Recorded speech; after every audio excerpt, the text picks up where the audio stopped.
Hi everyone, Vincent here, and today I'm joined by Isabelle Miller. Isabelle is a model and content creator, and she's going to be discussing her thoughts on breakups and confidence. So hi Isabelle, and thank you very much for joining me today. Thank you so much, Vincent. It's my pleasure to be here.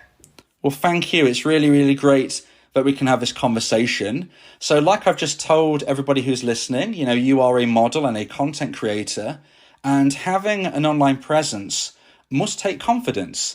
I mean, have you always been a confident person? That's a great question because the truth is, I, like everybody else, had my own doubts about confidence growing up. And I believe that confidence came over time. The more I put myself out there and experience, the life as a model, the criticisms, the love and everything in between. And over the years, I sharpened my skills with confidence and realized what's true about me and what isn't true about me. And the more I stay grounded and realize my own presence and own gifts, the more confident I became over time. That's really great to hear, because I think people listening might maybe assume you've always been confident, and also that you've probably only had positive comments. But from what you've said, you've had to overcome some criticism occasionally. I mean, how do you handle negative comments? How do you handle toxicity? That's also something that I've had a lot of time working on over the years, because at first the negativity got to me. I took it personally because, sometimes people see mean things online, and unfortunately, sometimes we get caught up, taking it at face value. But over time, I've realized that their comments do not mean anything, especially since they're false and misguided. And I realize the bottom line is, if somebody's really happy about their life, why are they going to be cruel to anybody online? So the best thing for me now is to just do not engaging and removing them from the premises. Yeah, I completely understand what you're saying. It can be tricky. Sometimes I upload podcasts and I get nice, lovely comments, and sometimes I get critical comments, and some of them are fair. I'm open to fair criticism, and sometimes it's a little bit unfair, and it can hurt. And I think anybody who's listening might think people who have an online presence are just kind of, unbothered, just unfazed by criticism. But it does hurt, doesn't it? It can hurt for sure, especially since, sometimes we are in a vulnerable mental state and we don't want to come home, look at comments, and see somebody being nasty to us. So, but the good news is, over time, we realize that, hey, this person is just not worth it. And the best thing we can do is moving on. Exactly. And I think this is really important for anybody listening who maybe they don't have an online presence and they're thinking, well, how can this connect to my own life? And I would say it happens every single day. You might have criticism from somebody who you work with, like a work colleague, or you might have criticism from a friend or an acquaintance or somebody that you don't even really know, and they maybe shout something at you when you walk by. And I think it's really important that we try to balance, self-respect, and also balance having some resilience to situations where we just have to, unfortunately, realize that, this is the world that we live in, and we can't please everybody. We can't please everybody all of the time. And as long as we do our best every single day, in my opinion, that is all we can do. I totally agree, because if you please everyone, then are you really pleasing yourself? So that's a good question to ask, because sometimes you're so caught up making others happy and thinking that making others happy will make us happy, when most of the time it's just not the case. So even in my own situation, I realized that the best formula for me is to put myself first and truly realize my own gifts, my own talents, my own personality, and move forward from there versus, being pulled in 10,000 directions from people that don't really know me, first of all, and couldn't care less about what I do in the future at the end of the day. So I think like all great artists in the world, they had to put their own input and move forward in their own directions, because I don't think Picasso sat one day, realizing, hey, what is going to make people happy? Same thing with Steve Jobs. He didn't just sit there one day and be like, I'm just going to do what everybody wants. I'm just going to do what makes everyone happy. If everybody did that, then the world wouldn't be the way it is today. We wouldn't be talking right here. I'm on an iPhone, It wouldn't happen if Mr. Jobs just said, I'm just going to do what makes people happy, because chances are maybe somebody will tell him, oh, you should become a teacher. You should become, I don't know, a clerk somewhere. You should become a truck driver. So people will tell you anything under the sun, and it doesn't make sense to try to make them happy if deep down you know your own direction. I think that's really, really important, for everybody listening there. It's so vital that we are true to ourselves and that we are authentic, because, people are going to have their opinions, and maybe you value somebody's opinion, maybe you listen to somebody's opinion, but maybe you really feel strong within yourself that you want to go in a certain direction. And if you don't follow your heart in certain situations, you're likely to regret something, in my opinion. Now, it doesn't mean, I wouldn't suggest people do something which is completely reckless or crazy, but sometimes you have to be brave. You have to kind of weigh things up and think, okay, this is an educated risk. It might not go completely how I hope, but I really, really, truly want this outcome, and therefore I'm going to go for it. But, whether this is work-related, business-related, or whether it is a relationship, potentially, so many people want to maybe improve their dating chances. Maybe they want to date a certain type of person, but they don't feel the confidence within themselves to, maybe if they're at a bar and they see somebody they like the look of, to say hi. And I think you've got to do that. I'm a relationship coach, and I have people asking me, how can I attract a certain type of person? And I think initially it comes from within. You've got to be confident and believing in yourself.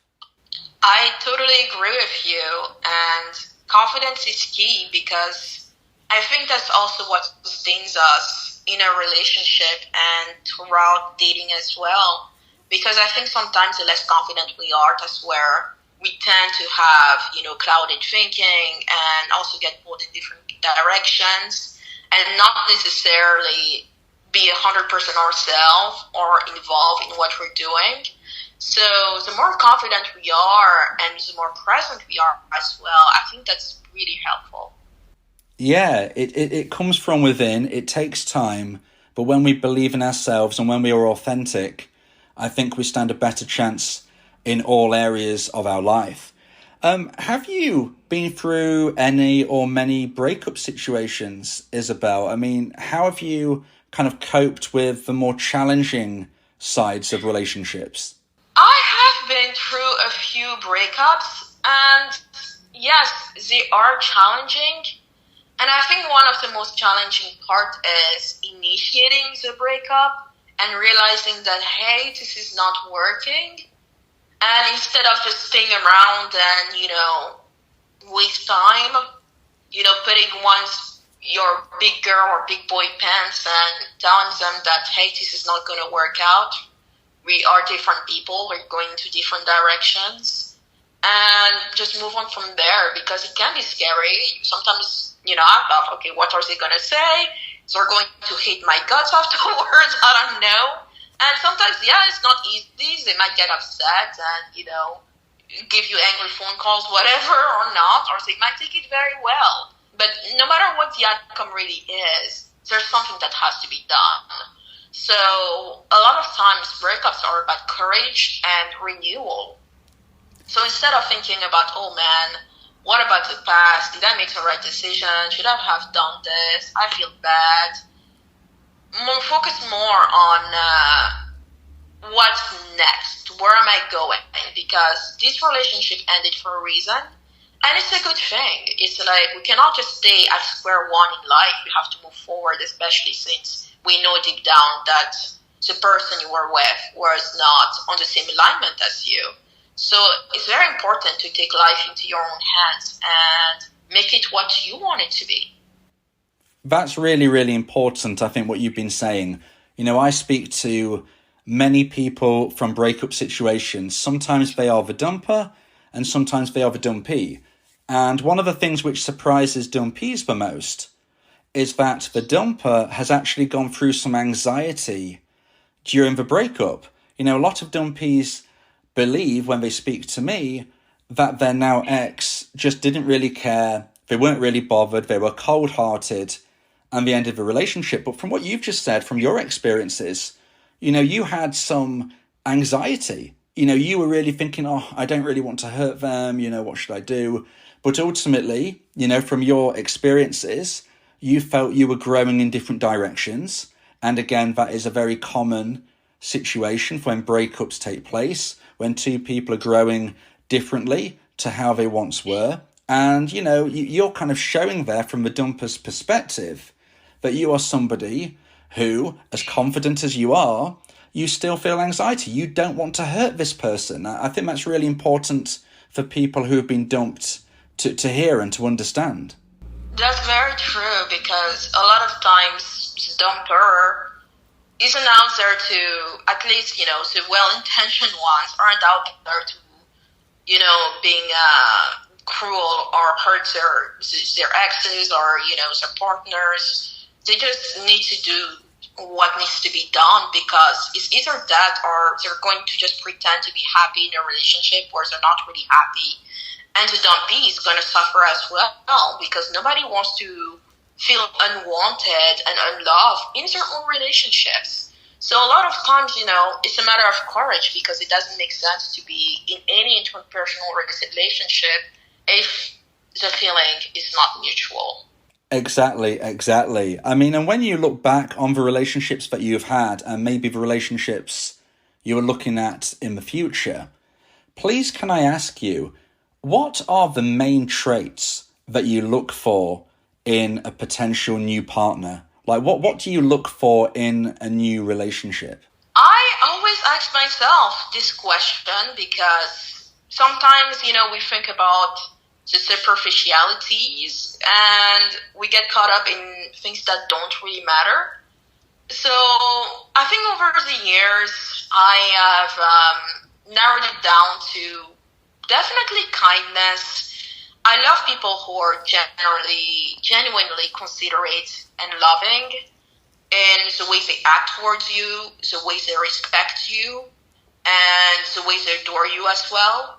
So kindness and of being authentic and loving is very, very important. I think also curiosity, intelligence, and ambition is also important to me. People that want to do something in the future, people that see the world a certain way, that want to have impact. And I think that's really important as well. People that take life, under in their own hands versus letting life happen to them. It's definitely something that has attracted me to different people before. But I think for the most part, that's what I'm really looking for.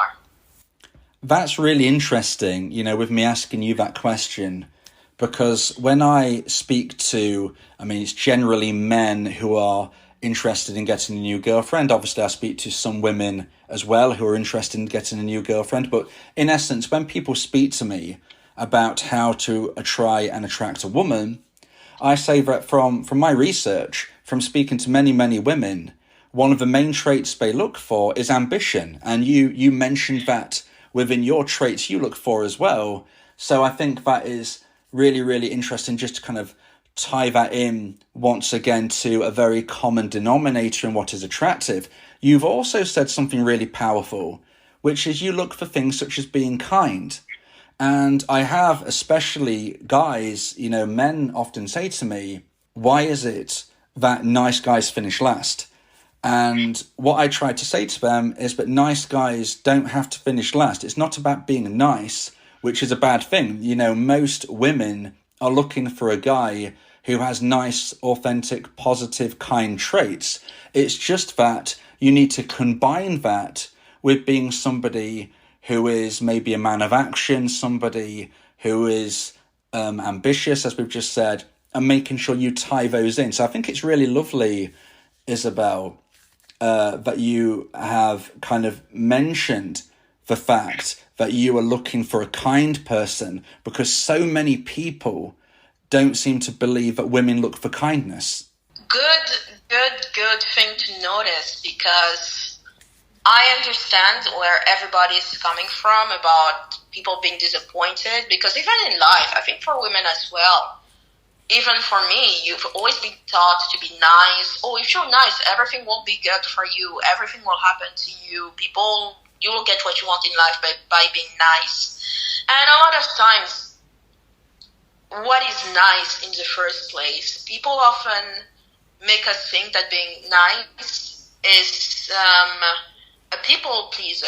And when you're a people pleaser, you don't really have a personality or desire of your own.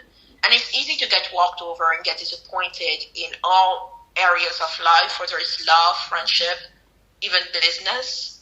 So maybe being quote-unquote nice as a people pleaser is not the answer. But what you've said about genuine kindness and positivity is very, very important as well. But I think also often people don't really know what kindness is in the long term, because a lot of times in the early days of a relationship, anybody can come off as charming and dazzling and seductive and quote-unquote nice for the first few days, for the first few months, even for the first few years. But I think sometimes it takes time to really see the true colors of somebody. If you're not really trained or experienced in seeing that, hey, this is an act, then it's easy to get disappointed in the long term. And sometimes people say, oh, women just choose the bad guys. But how many did these women really know that these men were bad guys in the first place, Because a lot of people, even women, pretend to be somebody that they're not. They will put on their nicest, behavior at first to get you in, until you realize that, hey, was not the person I was really looking for. So I think the kinder we are to ourselves, the better. Absolutely. And like you say, people do put on their best self initially, but we can't act forever. And eventually we showcase our true selves, and the reality is shown and seen for everybody to see. So if we were to kind of almost ask the opposite question. So a moment ago, I asked you what traits you look for in a partner, but what traits would actually get somebody dumped by you? That could be an interesting question to ask. Why would you dump somebody? If you were in a relationship, and maybe you're even thinking back to, actual situations you have had already in your life, but what reasons would you end a relationship? What turns you off? Okay, so I think that's an interesting question, because I think initially there are some turn off that won't get, like, for example, will not even get somebody through the door. Like, for example, if somebody's, cruel to a waiter at a restaurant, or just is, a jerk from the get-go, that's an automatic no. Or somebody who's extremely dogmatic and not open-minded. They only think that XYZ is the only way to think. And if you're not on my side, then you're wrong. So extreme dogmas, not fond of it. I don't take part of it.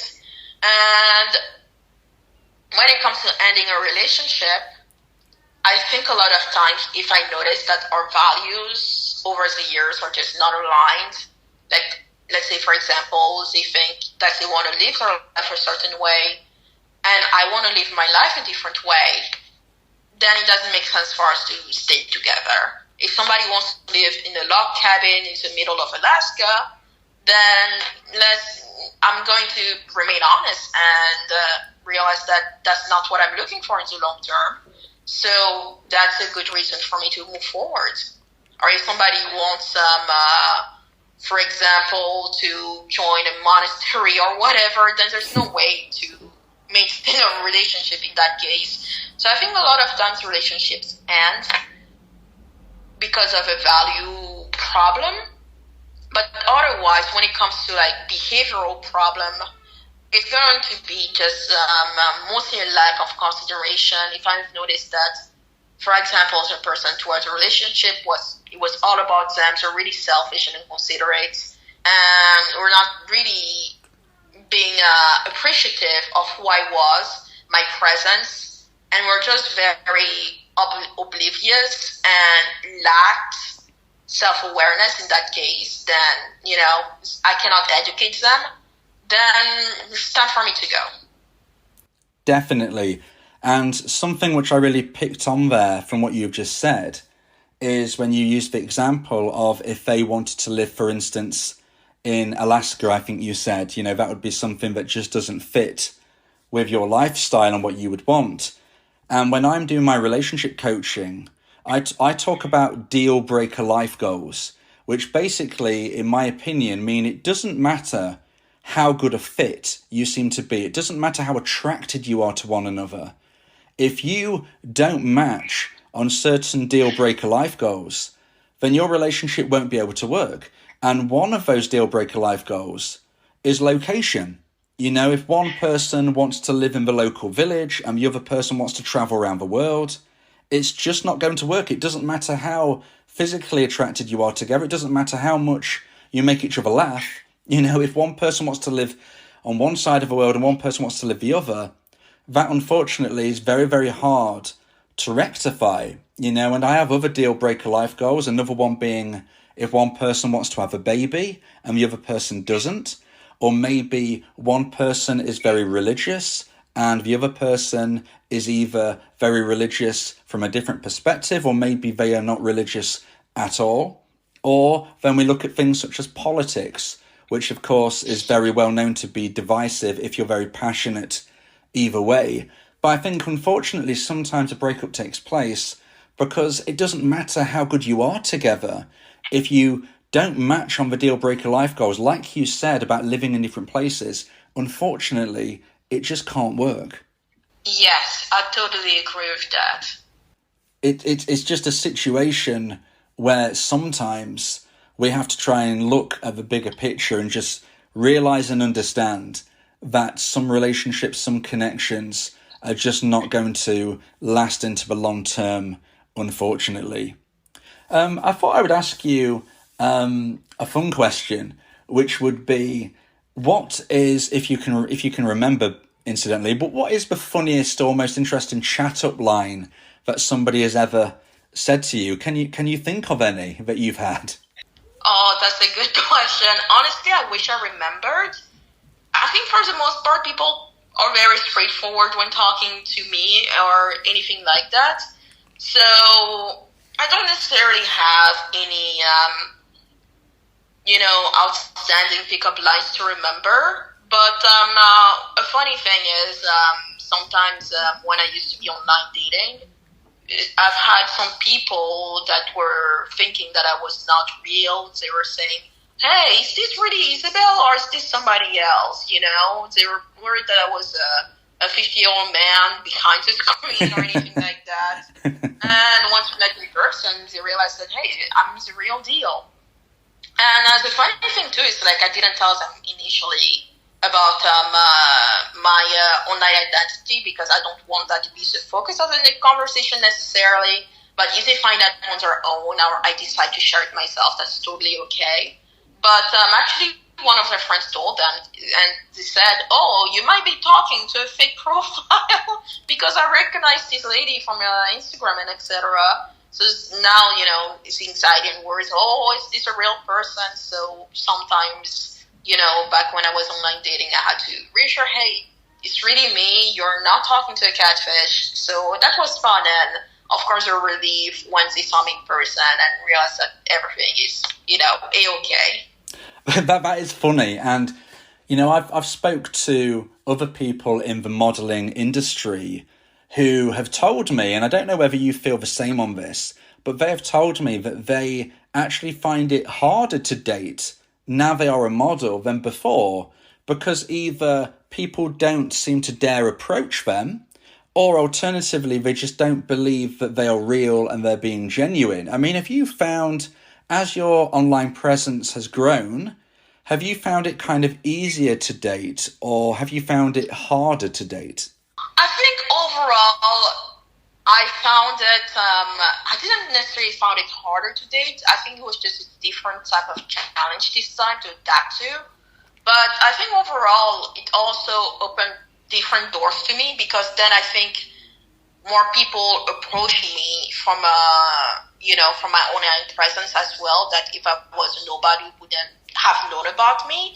So I think overall, if I were to take a look at the big picture, it did make my dating life better, but it can also make it a bit overwhelming because there are these new elements to discuss and manage. But overall, I think it was not necessarily a bad thing, or I don't think necessarily made it harder either. Okay, that's interesting.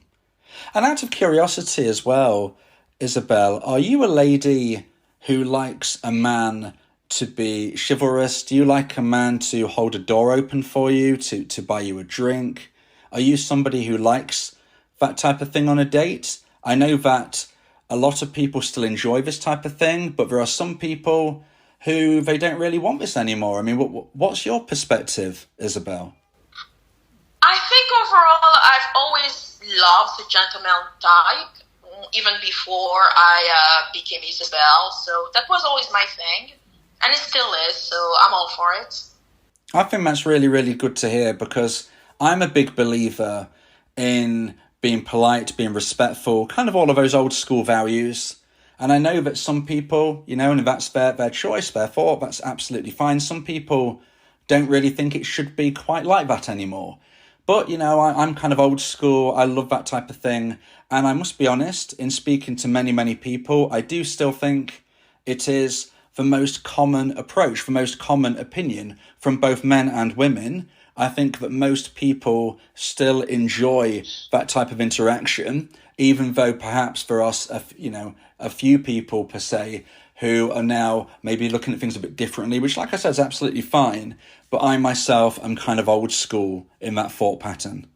Yes, I totally agree with you as well. I think, yes, there are some people who think differently, but I think for the most part, once you have certain values, you naturally attract the same type of people.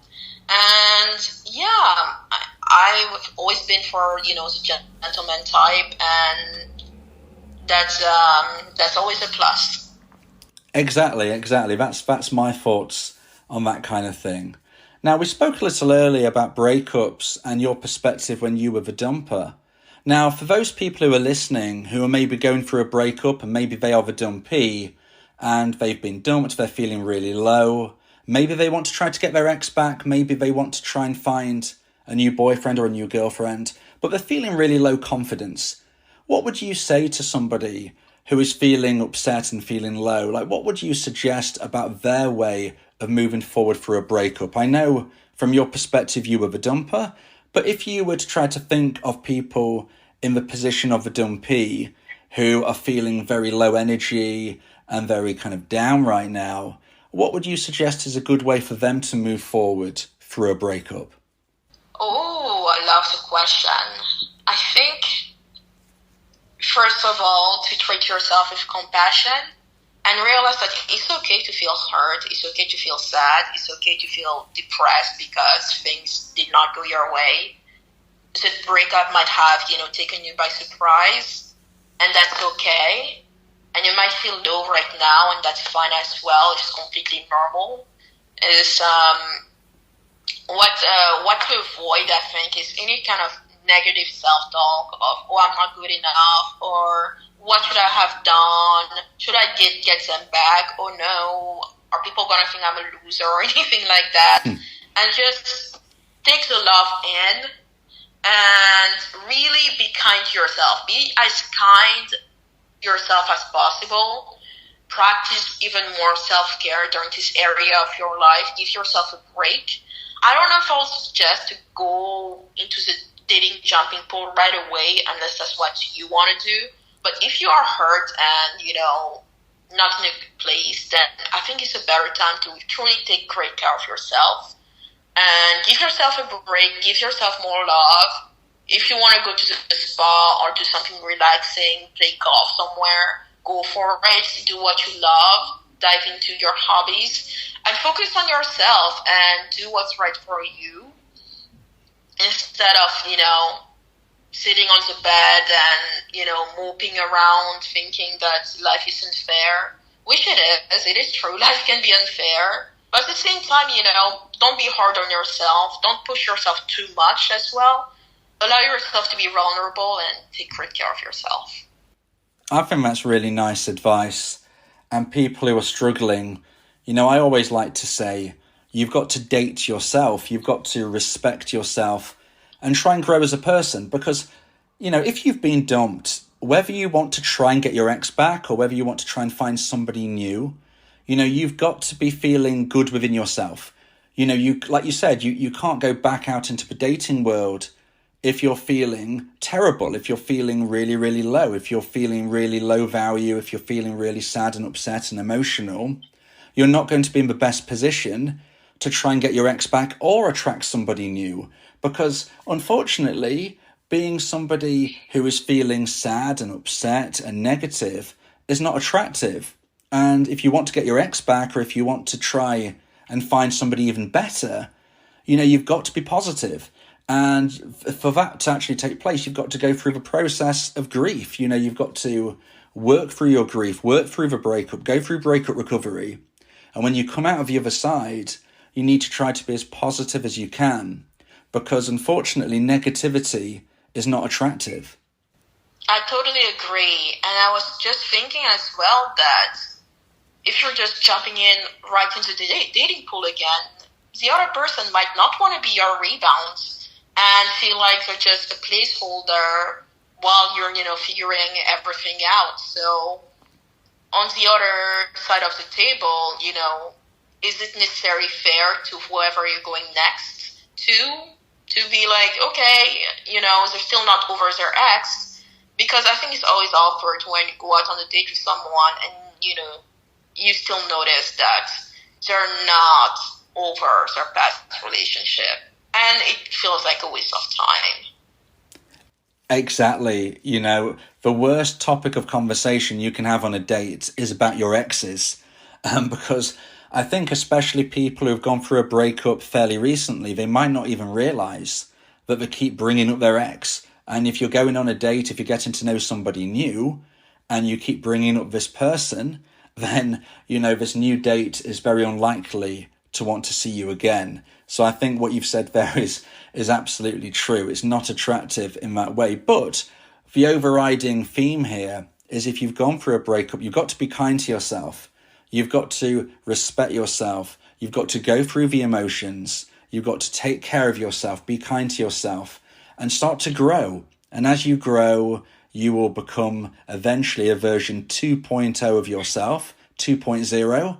And that is somebody who is going to be an even better person than if you were dumped, your ex would have known. Because if you were version 1 with your ex, then you can come out the other side eventually as version 2. And that person can potentially, maybe one day in the future, get their ex back, or alternatively, become somebody who finds an even more attractive option.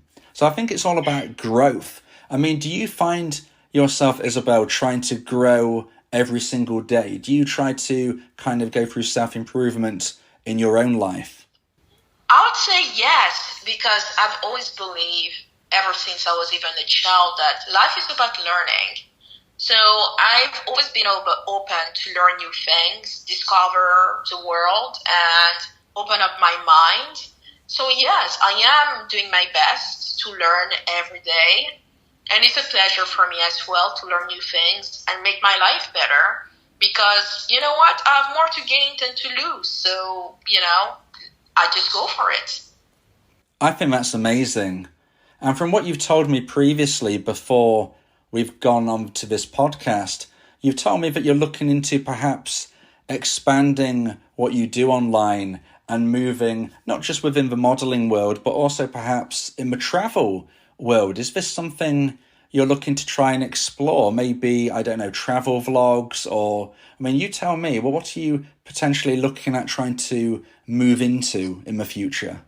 Oh, that's something that I was always figuring out over the years, because I have so many creative directions. I always think, okay, what's next? What do I want to do? Which direction am I going? Because there are so many great ones out there. And so far I've been pulled into the world of fashion and travel. So far that's where I'm going right now. My YouTube channel already has a few fashion videos, and now there are going to be more travel vlogs, because I love to share the destination in which I'm going. So this year is going to be a lot of European destinations. So in the coming years, I hopefully, hope to post more African and Asian destinations too, and hopefully Latin American as well. I love to share what the world looks like, what is it like to be into certain places, because I think everybody benefits from it. Even me, I love that kind of content, because sometimes I see people going to places that, I've never been to or never even thought about going. I saw a vlog recently about some people going into South Sudan, or, the working class neighborhoods of Mozambique or Haiti. And sometimes there are stigma to some of these places as being dangerous and etc. But these people who put themselves out there, they really show us the humanity of the world about what these people are experiencing in their everyday life and what it's like really to be there. And on the other hand, there are other people out there showing you the beauty of places that you never really thought, even existed. Like, for example, I saw somebody showing the beaches of Namibia. Yes. So the beach in Namibia that they showed was right next to the desert. And that's something I've never seen before. And I didn't even know that about Namibia. So it was really beautiful to see. And I think there's a place for people like that in the world to really bring us together. That's brilliant. And I think it really showcases to anybody listening that you should follow your passions and your dreams and your thoughts and keep growing, keep improving yourself, keep expanding, and don't stand still, don't stagnate, don't stop.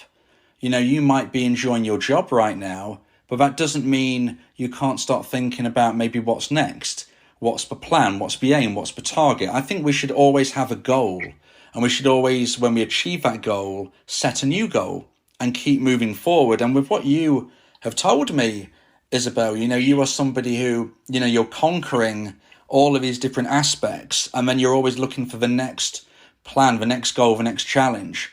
And I think that's really inspiring, to listen to. Yes, I love that as well, because I see life as water, and water is always in movement. So I don't think now necessarily it's me about doing any sort of quote-unquote conquering or quote-unquote goal achieving in a traditional sense. My life is more about experiencing, exploring, and hopefully make things better for someone out there through my action. Sometimes you have control over it, sometimes you don't. But I think more of it as movement, constantly being moving. And there are times for stillness as well, because then stillness, I think, directs you into more movement, but more movement into a better direction. So I like the balance of both. That's really beautifully put. It's so important that we have our downtime, that we have our rest, but that we don't procrastinate. I think that's the difference.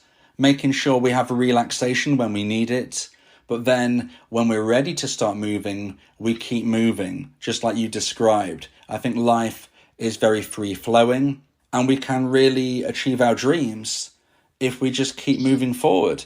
And that is what I think has been so great about having this conversation with you, Isabelle, because we're starting to learn about your life and your journey, but anybody listening is going to be able to connect that to their position. You know, whatever you are doing in your life, with you listening to this, hopefully you can be inspired by Isabelle and what she has achieved so far and what she is likely to achieve in the future by continuing to push forward, to grow and to improve.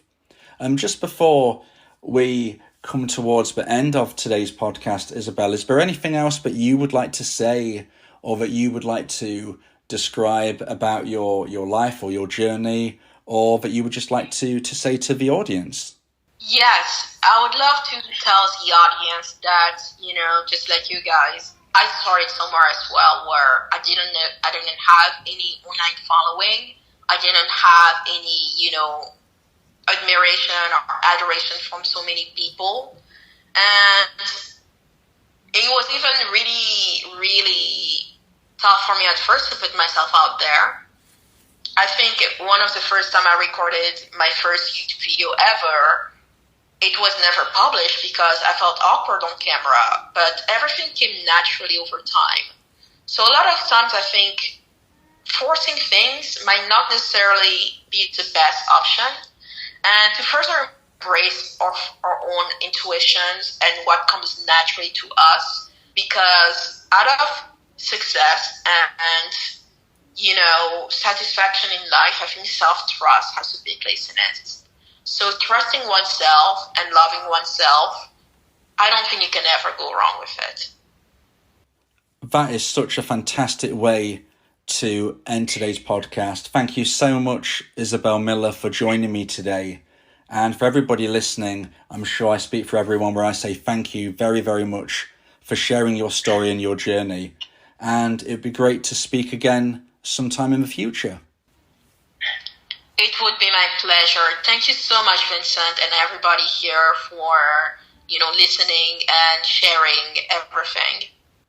Thank you, Isabelle. Take care of yourself and good luck in the future. Thank you so much.